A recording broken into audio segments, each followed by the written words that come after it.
Hello बच्चों, I hope आप सब स्वस्थ और अच्छे होंगे। मैं विकास कुमार भराना आईटीसी वर्चुअल क्लासरूम में आपका स्वागत करता हूं। जैसा कि बच्चों आप जानते हैं, सामाजिक अध्ययन में हमारा क्लास 11th का चैप्टर नंबर 2 बच्चों चल रहा है। यह पॉलिटी का है। ठीक है, चलिए बच्चों हम अपना शुरू करते हैं लेक्चर को।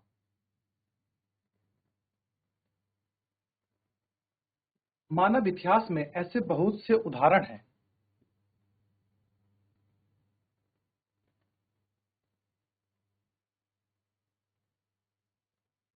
जब अधिक शक्तिशाली समूहों ने कुछ लोगों या समुदायों का शोषण किया।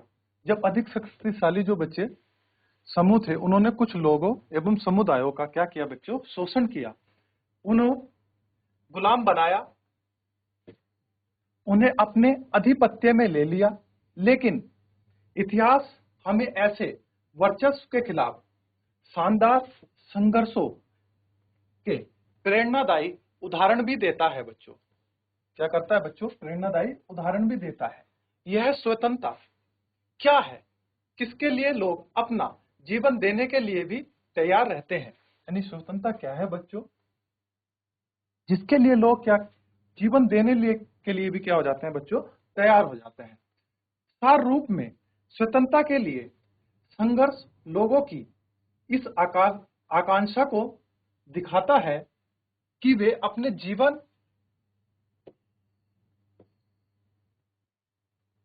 और नियति का नियंत्रण स्वयं करें। यानी जो बेटे स्वतंत्रता है वो क्या करता है कि जो आप जीवन और नियति है का नियंत्रण स्वयं करें, यानी आपको स्वयं करना है। यही चीज क्या है बेटे? स्वतंत्रता है कि हम अपने आप में स्वतंत्र हैं। उनकी अपनी इच्छा और गतिविधियों को आजादी से व्यक्त करने का अवसर बना रहे हैं। न कि केवल व्यक्ति वर्ण समाज भी अपनी स्वतंत्रता को महत्व देते हैं। समाज भी क्या करता है बेटे? स्वतंत्रता को महत्व देता है और चाहते हैं कि उनकी संस्कृति और भविष्य की रक्षा हो। यानी जो समुदाय है या जो भी समाज है वो क्या चाहता है कि जो उनकी संस्कृति है वो और भविष्य की क्या हो बच्चों? रक्षा हो। ठीक है,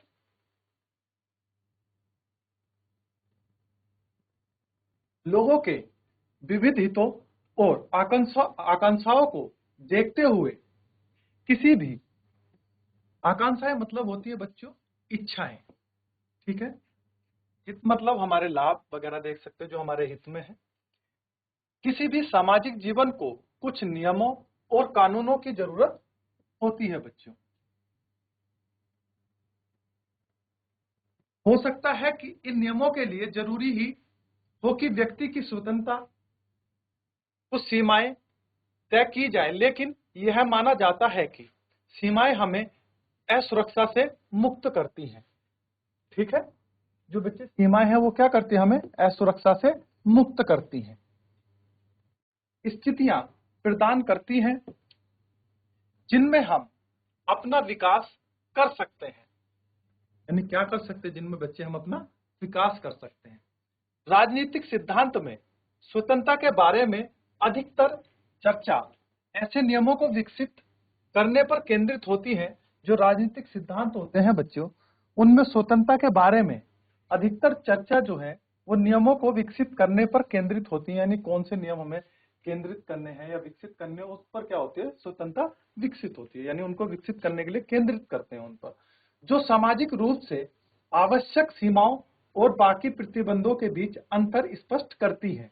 जो सामाजिक रूप से आवश्यक सीमाएं हैं बच्चों, बाकी पर प्रतिबंधों के बीच क्या करती हैं बेटे? वे अंतर को स्पष्ट करती हैं कि उनमें क्या अंतर है। इस पर भी वाद विवाद रहा है। यानी इस पर भी क्या रहा है बच्चों? वाद विवाद रहा है कि स्वतंत्रता की क्या सीमाएं होनी चाहिए। यानी वाद विवाद किस पे रहा है कि स्वतंत्रता जो है उनकी सीमाएं क्या होनी चाहिए, जिसके फलस्वरूप किसी भी समाज की आर्थिक सामाजिक रचनाएं प्रभावित हैं। यानी क्या है? उनकी सामाजिक और आर्थिक रचनाएं क्या है बच्चों? प्रभावित हैं। इस अध्याय में हम कुछ ऐसी चर्चाओं पर नजर डालेंगे। यानी हम क्या करेंगे? जो अध्याय है इसमें कुछ ऐसी ही चर्चाओं पर बच्चे नजर डालेंगे। ठीक है, इस अध्याय के अध्ययन के बाद आप, ये 3 बच्चे प्रश्न हैं, जब आप अध्ययन कर लेंगे इस अध्याय का, उसके बाद आप इन तीनों प्रश्नों के उत्तर को आप दे सकते हैं। ठीक है। स्वतंत्रता का आदर्श बच्चों, जो स्वतंत्रता है उसका आदर्श क्या है, चलिए उसके बारे में जानते हैं। इन सवालों के जवाब देने से पहले हम एक क्षण के लिए रुकें और कुछ विचार करें। 20वीं शताब्दी के एक महानतम व्यक्ति, जो 20वीं शताब्दी है बच्चों, उनमें एक महानतम व्यक्ति है नेल्सन मंडेला, की आत्मकथा का शीर्षक मतलब बच्चे होता है जो हमारी आत्मकथा है, उसमें से जो लोग शीर्षक लॉन्ग वॉक टू फ्रीडम, यानी जिसके ऊपर शीर्षक होता है, जो जैसे कोई कहानी है या आत्मकथा है, उसमें किस बात पर ज्यादा फोकस किया गया है, यानी किस चीज के प्रति जो हमारी वो कहानी है वो किसके इर्द गिर्द, यानी किस शब्द को या किसी एक पर्सन को इंडिकेट करके उसके प्रति सारी चीजें घुमाती है या उसके प्रति बात करती है, तो वही क्या होता है बच्चों, उस आत्मकथा का या कहानी का क्या होता है बच्चों, शीर्षक होता है। ठीक है। स्वतंत्रता के लिए लंबी यात्रा, तो क्या है बच्चे, जो लॉन्ग वॉक टू फ्रीडम है, इसका क्या है, स्वतंत्रता के लिए लंबी यात्रा। इस पुस्तक में उन्होंने दक्षिणी अफ्रीका के रंगभेदी शासन के खिलाफ अपने व्यक्तिगत संघर्ष, यानी जो बेटे दक्षिण अफ्रीका में रंगभेदी शासन के खिलाफ अपनी व्यक्तिगत संघर्ष, गोरे लोगों के शासन की अलगाववादी नीतियों के खिलाफ लोगों के प्रतिरोध एवं दक्षिण अफ्रीका के काले लोगों द्वारा झेले गए अपमान, कठिनाइयां और पुलिस अत्याचार के बारे में बातें की है। यानी जो उनकी आत्मकथा है बेटे, उन्होंने क्या करा है, जो उसके जो आपके काले और गोरे व्यक्ति थे दक्षिण अफ्रीका में, उनकी जो कठिनाइयां जो उन्होंने दी हैं आपको, कठिनाइयां पुलिस अत्याचार के बारे में, उस सब के बारे में उन्होंने उसमें बातें की हैं। ठीक है। अलगाववादी नीतियों में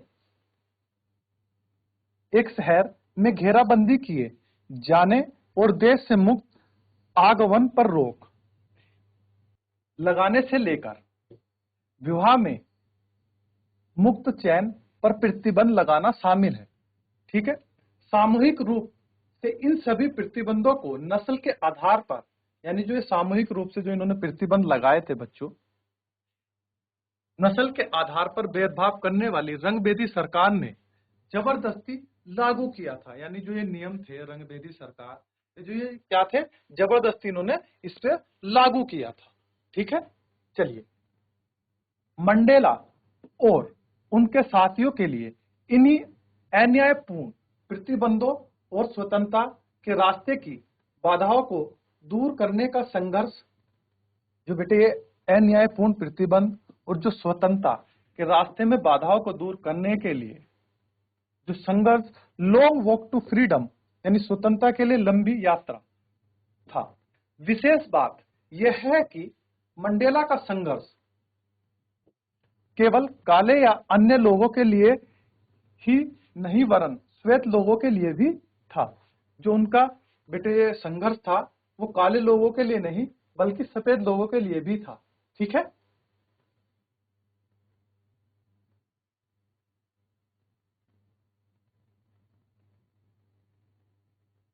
इसी स्वतंत्रता के लिए मंडेला ने अपने जीवन के 28 वर्ष जेल की कोठरियों के अंधेरों में बिताए। कल्पना कीजिए कि अपने यौवन को, यौवन मतलब बेटे आप जवानी जो कहते हैं, को किसी आदर्श के लिए होम कर देना, अपने दोस्तों के साथ बातचीत करने, अपने प्रिय खेल, मंडेला बॉक्सिंग पसंद करते थे। जो उनका प्रिय खेल था वो क्या था बच्चे, बॉक्सिंग था। खेलने, अपने पसंद के कपड़े पहनने, अपना प्रिय संगीत सुनने जैसे आनंदों को छोड़ देना और जीवन के अंग रहे उत्सवों का त्याग कर देना क्या मतलब होता है। ये आप समझते हो कि बच्चे जो चीज आपको पसंद है आप उन चीजों का त्याग करेंगे, तो आपको पता लगेगा कि भाई चीजें कैसे होती हैं या कैसे उन चीजों का त्याग करने के बाद हमें क्या चीज होती है। वो फिर उन चीजों को देखो, उन्होंने काल कोठरी में 28 वर्ष बिताए, यानी उन्होंने वो सब चीजें त्याग दी जो उन्हें पसंद थी। ठीक है, ये बच्चे आसान काम नहीं होता।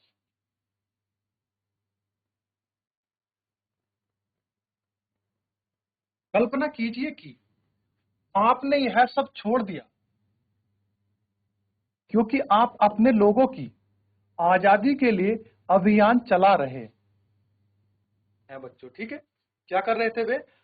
आजादी के लिए, जो अपने लोग थे उनकी आजादी के लिए अभियान चला रहे थे। उन्होंने इसलिए अपनी सब चीजें छोड़ दी बच्चों। आपने एकांत कोठरी बच्चे में बंद रहना चुना, यानी उन्होंने क्या कहा कि एकांत कोठरी में बंद रहना चुन लिया। ठीक है, और आपको यह भी पता कि आपको जेल से कब छोड़ा जाएगा। आपको यह भी नहीं पता है कि बच्चों आपको जेल से कब छोड़ा जाएगा। स्वतंत्रता के लिए मंडेला ने व्यक्तिगत रूप से बहुत सारी भारी कीमतें चुकाई बच्चों। ठीक है, ये देखिए बच्चों, ये है नेल्सन मंडेला। स्वतंत्रता के लिए संघर्ष से जुड़ा और एक और मामला देखते हैं, यानी स्वतंत्रता के संघर्ष से जो जुड़े हुए मामले थे उनमें से एक मामला और देखते हैं। आंग सान सू की के लिए गांधी जी ने, जो गांधी के अहिंसा के विचार प्रेरणा स्रोत रहे हैं। सू की को म्यांमार में उनके घर पर नजरबंद करके रखा गया था। जो बेटे म्यांमार के सू की को, म्यांमार के जो एक आदमी थे, जो एक क्या थे, जो स्वतंत्रता संग्रामी थे, उन्हें नजरबंद कर कर कहाँ रखा है? उनके घर पर रखा गया। सू की अपने बच्चों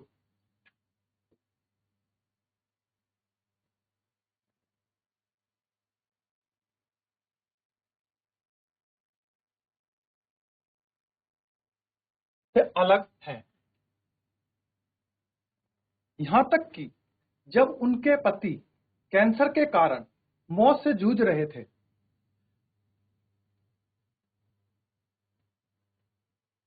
तब भी सूकी को उनसे मिलने नहीं दिया गया। यानी सूकी कौन थी बच्चे? एक लेडीज थी। ठीक है, उन्हें अपने पति, उनसे क्या है, अपने पति से उन्हें मिलने तक नहीं दिया गया। सैनिक शासकों को डर था कि यदि वह अपने पति से मिलने इंग्लैंड गई, यानी जो सैनिक शासक थे उन्हें यह डर था कि वह अपने पति से मिलने इंग्लैंड गई तो उसे वापस म्यांमार लाना संभव नहीं होगा। यानी उन्हें वापस म्यांमार लाना क्या होगा? संभव नहीं होगा। आंग सान सू की अपनी आजादी को अपने देश के लोगों की आजादी से जोड़कर देखती थी। यानी जो ये आंग सान सू की जो थी, ये जो आजादी है वो अपने लोगों की आजादी को अपने से जोड़कर देखती थी। ठीक है, और उनकी पुस्तक के शीर्षक जो था, फ्रीडम फ्रॉम फियर, भय से मुक्त। जो बेटे फ्रीडम फ्रॉम फियर है, इसका मतलब है भय से मुक्त बच्चों। ठीक है, वह कहती हैं,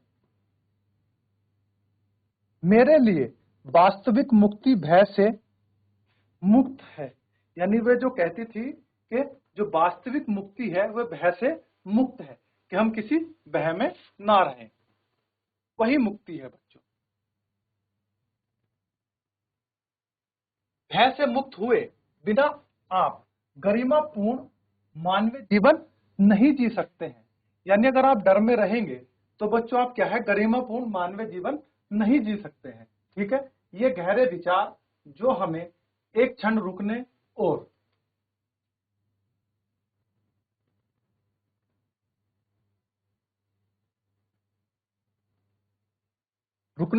अपनी निहिता समझने की मांग करते हैं।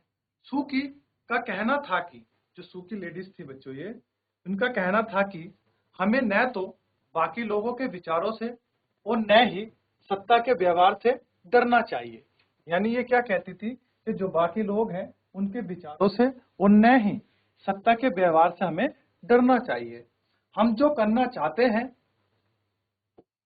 उसके बारे में समाज के लोगों की प्रतिक्रियाओं, साथ के लोगों के मजाक उड़ाने से ही अपना अथवा मन के भय से नहीं डरना चाहिए। यानी हम जो करना चाहते हैं, हम उसके लिए ना तो लोगों के जो विचार हैं उनसे डरना चाहिए, ना ही उनके व्यवहार से डरना चाहिए, और जो समाज वगैरह कहेगा, जो हमारे साथ के लोग हैं जो मजाक उड़ाएंगे, उनसे नहीं डरना चाहिए। हमें क्या है, जो अपना करना चाहते हैं हमें वो करना चाहिए। ठीक है। इसके बाद भी अक्सर भय का प्रदर्शन करते हैं।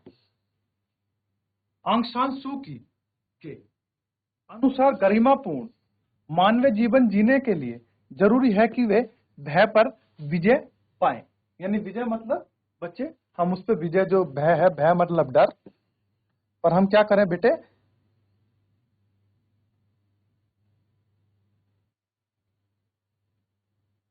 यानी हम डर पर विजय प्राप्त कर ले बच्चों। ठीक है।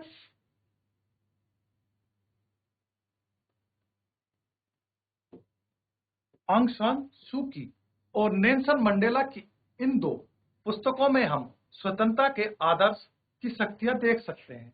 यानी बच्चे, अगर हम आदर्श की, स्वतंत्रता की आदर्श की शक्ति देखनी है तो हम किन में देखेंगे बेटे? आंग सान सू की और नेल्सन मंडेला की जो दो पुस्तकों के बारे में अभी बताया है, उसमें हम देख सकते हैं।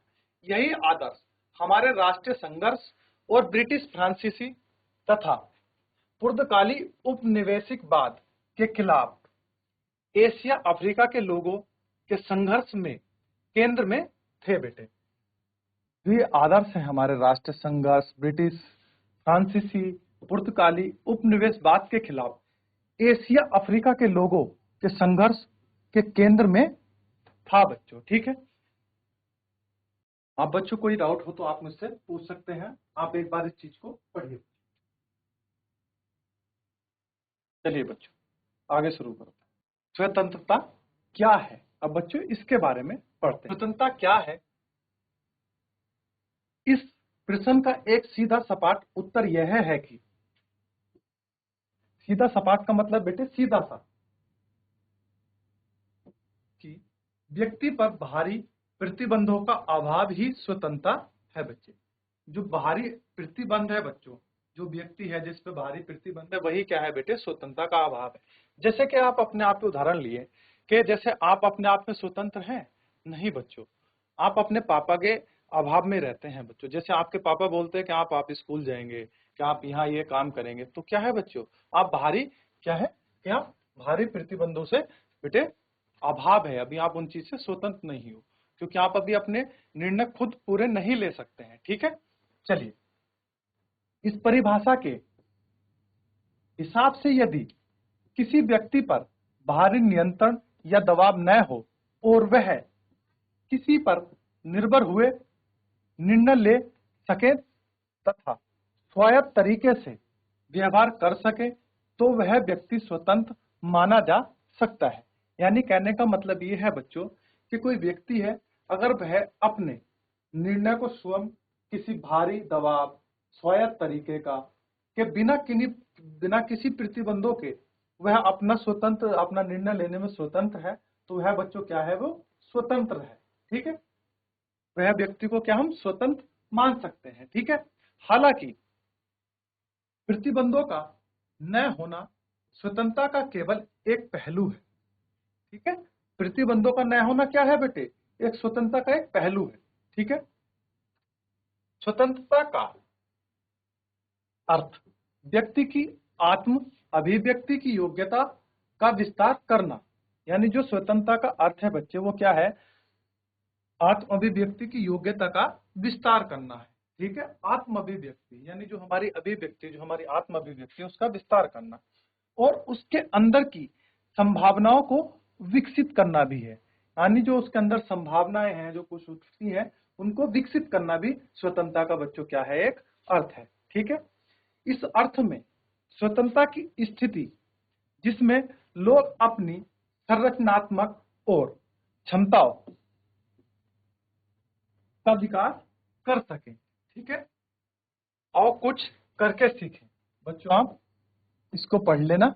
ठीक है। चलिए, क्या आप अपने गांव, शहर या जनपद में ऐसे किसी व्यक्ति के बारे में याद कर सकते हैं जिसने अपनी या औरों की स्वतंत्रता के लिए संघर्ष किया है या किया हो, उस व्यक्ति के बारे में एक छोटा सा लेख लिखें और इस लेख में यह भी लिखें कि उस व्यक्ति ने स्वतंत्रता के किस खास पहलू की रक्षा के लिए संघर्ष किया है बच्चों। ठीक है, आप अपने पास में किसी व्यक्ति को देखें, गांव में, शहर में, और वो व्यक्ति जिसने और किसी की स्वतंत्रता के लिए बेटे संघर्ष किया हो। ठीक है,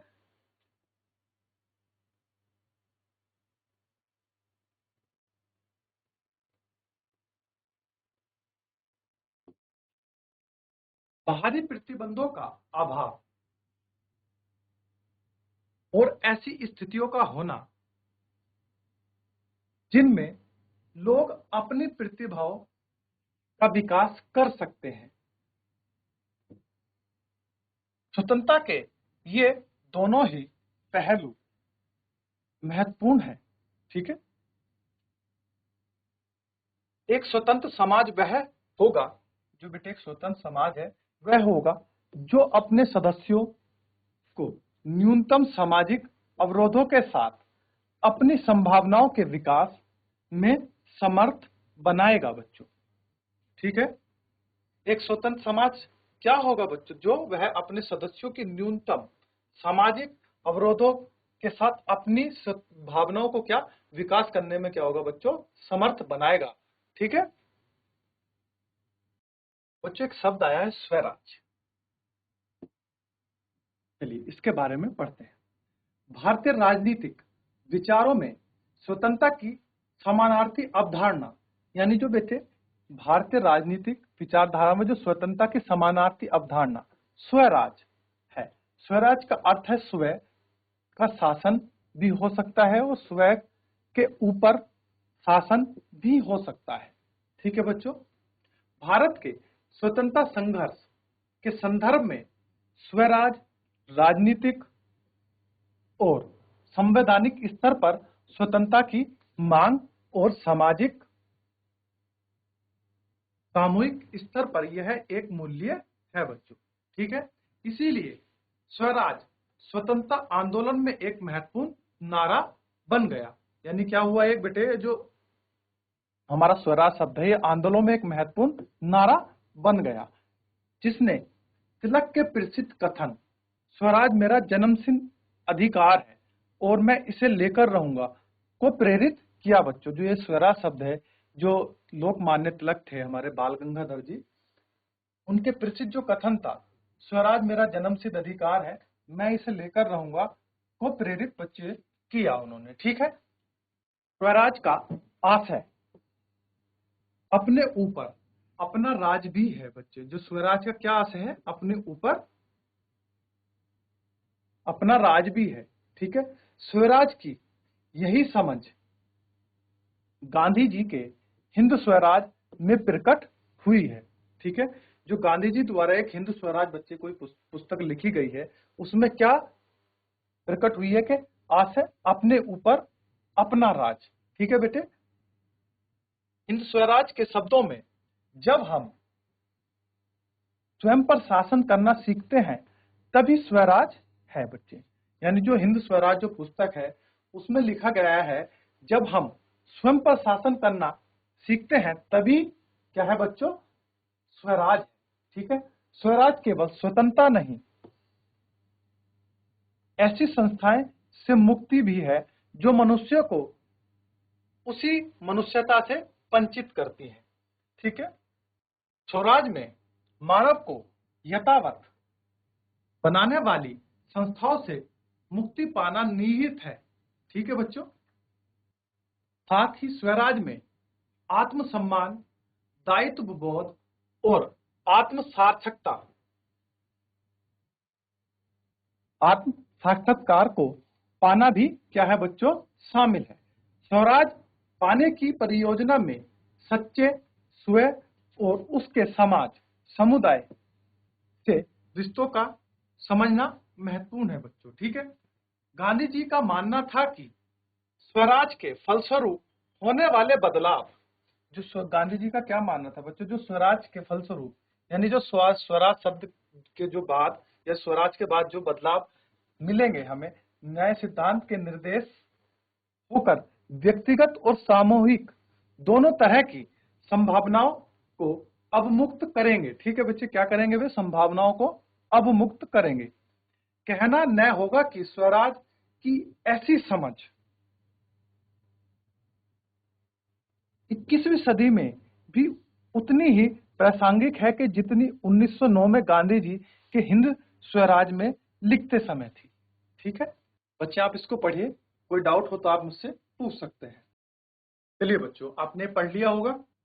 समाज में रहने वाला कोई भी व्यक्ति हर किस्म की सीमाओं और प्रतिबंधों की पूर्ण अनुपस्थिति की उम्मीद नहीं कर सकता है।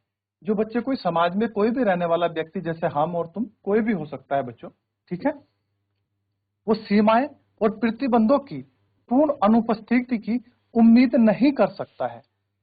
ऐसे में यह तय करना जरूरी हो सकता है कि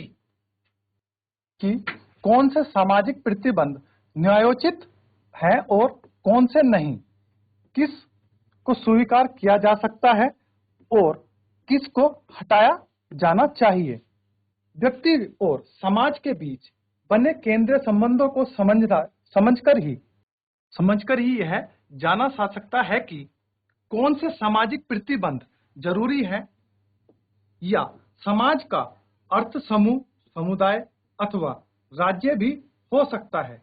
ठीक है बच्चों, आज हम अपना अध्याय यहीं पर समाप्त करते हैं। मिलते हैं फिर आपसे अगली क्लास में। तब तक के लिए बच्चों धन्यवाद।